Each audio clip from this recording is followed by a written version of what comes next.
Hi everyone, Dex here with TGW, and welcome back to another whiteboard session. If you've listened to our podcast, you've probably heard us talk about mobile robotics and the impact they have on warehousing and production environments. Today, I want to zoom in on a specific and very powerful segment of mobile robotics, goods-to-person systems, or GTP. You're probably wondering, why goods-to-person?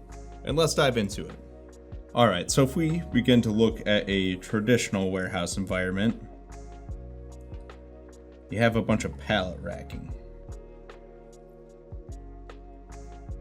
And underneath, you might have some sort of other shelving or different types of picking where you have, your different shelves to pick from. Up above, you might have, big boxes for bulk storage on pallets.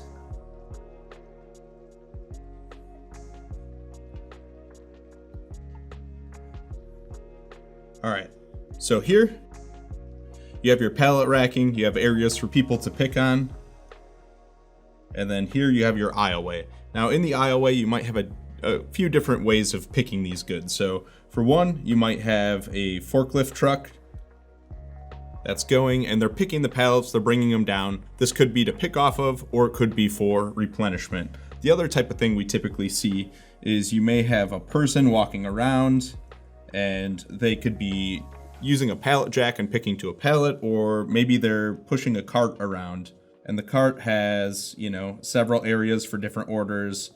And so they're picking a few orders at a time.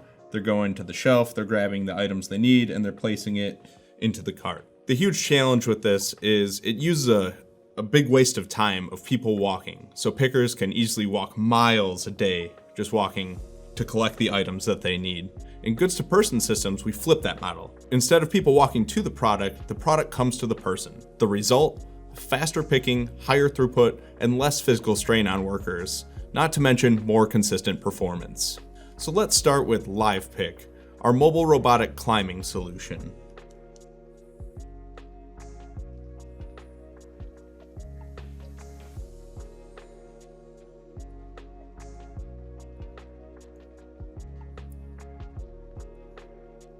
So this is going to show a little bit of an angled view here, just to provide some more context. So take this somewhat poorly drawn 3D model here, and basically you have totes that are stored in these areas, and you have a climbing mobile robot that attaches to these rails here, and this mobile robot basically climbs up and it grabs the totes out of the system and it can use it for storage and retrieval. And then there's this space underneath here where this arrow is pointing. And what this space is used for is driving underneath. So if you picture having a bunch of aisles of this, so this is kind of like a side view of it, but looking at it from a top view, you may have aisles here.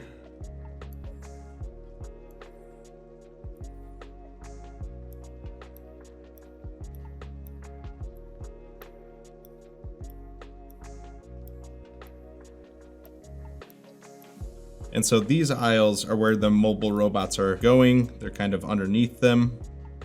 And this way they're not disrupting traffic too much, but they're going up and down the aisle. And then they're climbing these rails here, grabbing what they need, and they're bringing them out. Looking at it from a different perspective, you may have this area, which we'll say is a block, a big cube full of these climbing mobile robots where everything's being stored and retrieved. And then in this area, you may have a carton producing machine. Here you have pick stations or workstations. And then here you might have like a carton litter, for example, or a carton closer. And then over in this area, you might have your shipping lanes that you're preparing. And here's where you have the trucks being loaded outbound. So within this little grid system here, you have mobile robots going back and forth, climbing up these rails and totes. So maybe on this one, we'll use it as an inbound system, for example. So you have a person with a pallet full of stacked boxes. What they're doing is they have a mobile robot coming. One's maybe waiting right here, one's at the pick station, and one's on its way out to go back into storage. So that way you have a constant material flow coming in. And you have a person here that's basically taking goods off of this pallet, and they're loading them onto a mobile robot at this workstation, and the mobile robot's bringing it into this grid for storage. Now, on these other areas, let's say it's more for picking and more for outbound.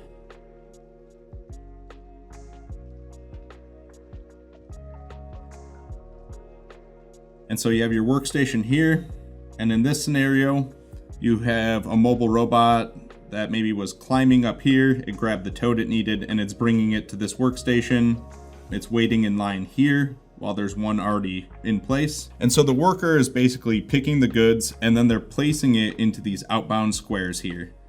So maybe they're doing what we would call like a 1 to 4 workstation. So they have 4 outbound orders at the workstation and one person that's picking the goods from the system and putting it into, let's say, these little squares are mobile robots with cartons that were pre-erected over here.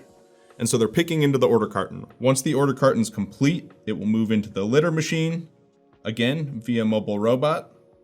And then from there, it can be staged into the outbound area. So again, on the inbound process, goods are decanted into trays or totes at the inbound station. Mobile robotics climb the racking structure to store the totes.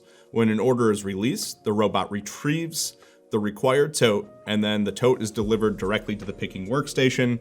The goods are picked onto a carton, taken away by mobile robots to a carton litter or carton closing machine where things get labeled, and then it goes into outbound. So, what makes the live pick system work so well? It's that you have mobile robots climbing this system here. This approach delivers extremely high storage density, easy scalability. Simply add robots, racking, or workstations as demand grows. You have much higher picking rates compared to person-to-goods models, and a safer, more ergonomic environment for your workers. All right, so now we talked about live pick and a robot climbing system. We'll talk about a different type of goods-to-person system with mobile robotics. We'll call it our shelf-to-person.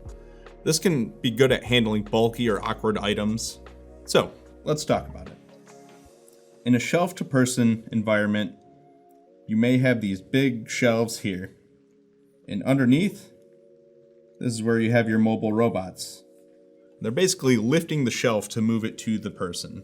Now, the shelves can be configured in a variety of different ways. So you may have, a long section with some like cross straps or something like that here. And so those could be good at holding like really long, weird shaped items like, let's say these are skis, something typically difficult to store. Or you might have a sofa or something else that's pretty large and often difficult to handle. And then on this side, you may have a bunch of other shelves that hold a bunch of different items. So you may have complementary things like a box full of gloves, let's say your sporting goods, or you might have some spare parts for furniture or add-on or other little smaller pieces of decor that are all stored in this shelf. That's kind of a side view of it, but when we look at the overall view, we'll have this big area here.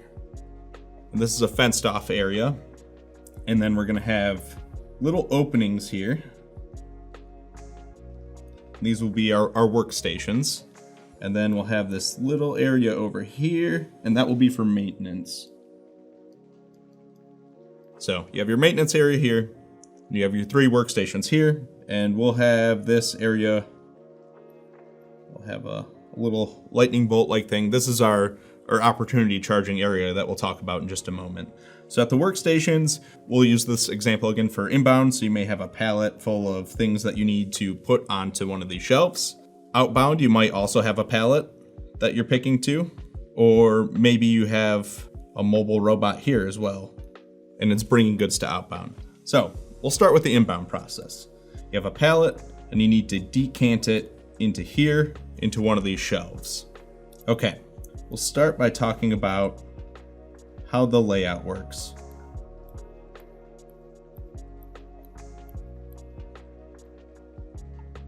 So imagine this is a top view. Each little square here is a shelf sitting there. Underneath it, you have mobile robots that can go in and out. And basically, you have a person that's trying to put into these systems, into these shelves at the inbound station. So you may have one mobile robot waiting, you may have one being loaded, and then you have one over here that's trying to go back into storage. So at this inbound station, you'll have a person and they'll have basically a put to light, directing them saying, hey, put item A on this shelf. And the idea is that people putting items into these shelves can be much more efficient. Again, think about going to manual racking where you're dragging up and pallets up and down the warehouse trying to put these things away. Instead, you're putting it into a shelf to be ready and easily grabbed when the time asks for it. Similarly, you may have something on the order picking side. So here you have a shelf full of items being ready to go into being picked, and you have one where you're actively picking into. Similarly, you may have a light again shining on which shelf you need to pick an item from, and then you put it back here on this pallet or back here onto this mobile robot. So this we'll use as the aisle to carry the shelf. So again, you'll have more aisles here and here and here and here.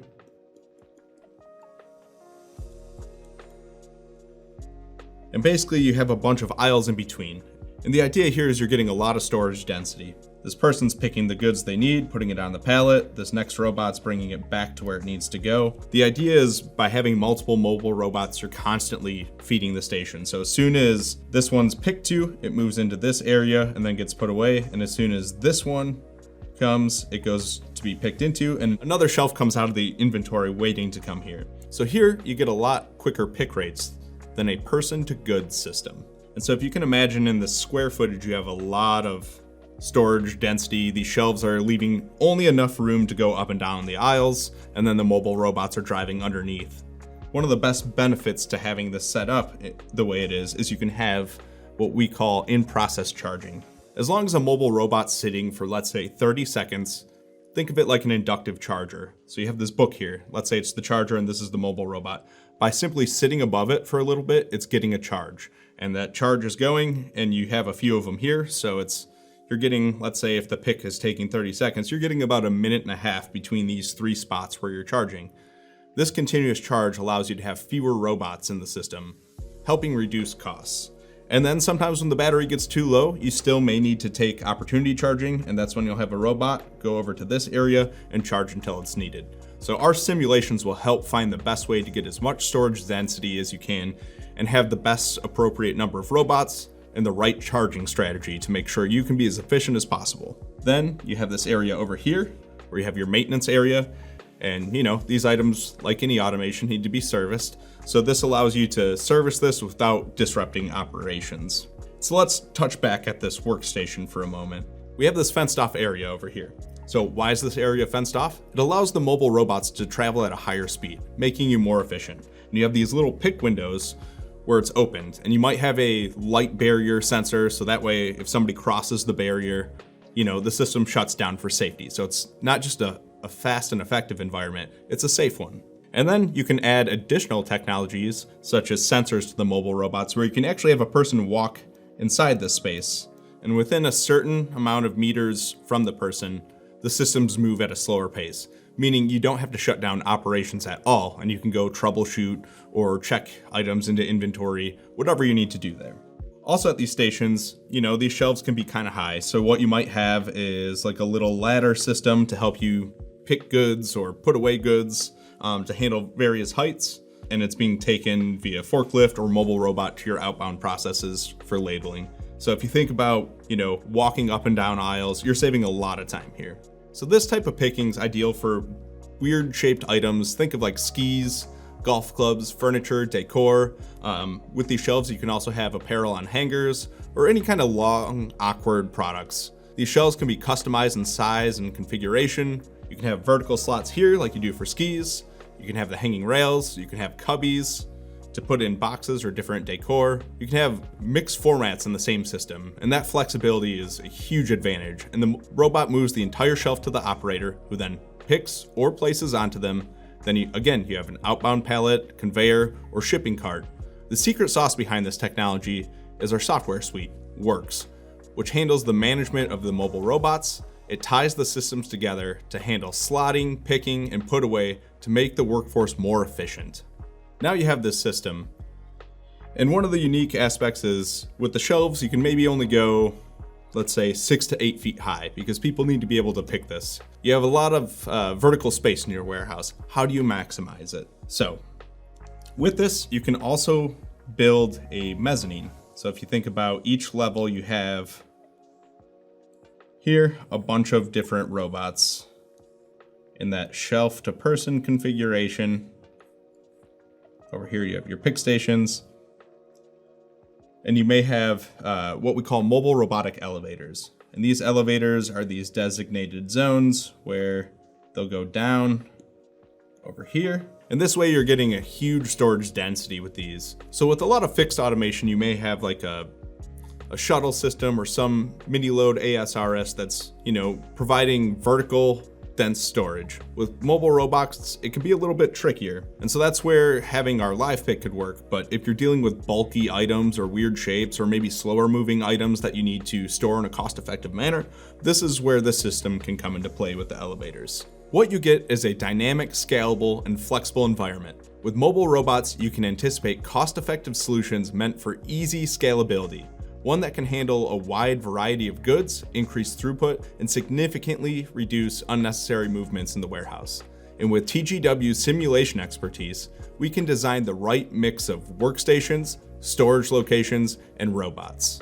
These mobile robotic-based systems are great for greenfield and brownfield sites and can help bridge the gap between low and high throughput. As we support our customers, once you hit very high throughput, we often lean towards a fixed, quicker throughput solution, such as a shuttle-based goods-to-person system. As a leading systems integrator at TGW, we help design end-to-end solutions. We put our customers first and create solutions with the right blend of technologies for their business. Curious on which technologies best suit your needs? Reach out and chat with our team today. Thanks for joining this whiteboard session, and I'll see you on the next one.